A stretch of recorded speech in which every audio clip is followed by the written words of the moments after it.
మాట్లాడుకుంటే గుమస్తాలు ఉంటే మాట్లాడుకుంటాడు. గుమస్తా ఉంటే మాట్లాడలేరు. కాట్రపల్లి సత్రంలో ఉద్యోగస్తులు లేక ఖాళీగా ఉన్న కుర్చీలు.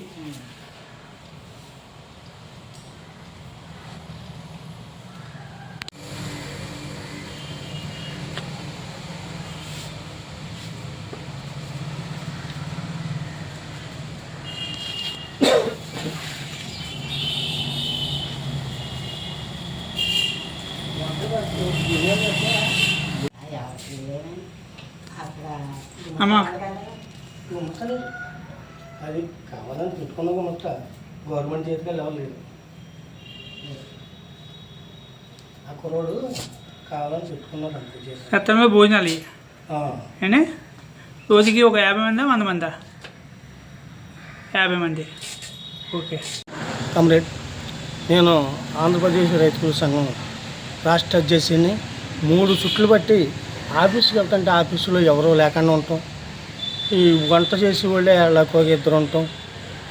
ఇవే కానీ ఆఫీస్ ఎందుకు పెట్టారు ఏంటన్నది అర్థం లేని పరిస్థితిలో ఉంది. కొనైనాకేం గారు వస్తారో మరి పాటలు పెట్టిన డబ్బులు ఏం చేస్తున్నారో, జీతగాళ్ళు ఎక్కడ ఉన్నారో అర్థం కాదు. ఈవో గారు ఎక్కడ ఉన్నారో అర్థం కాదు.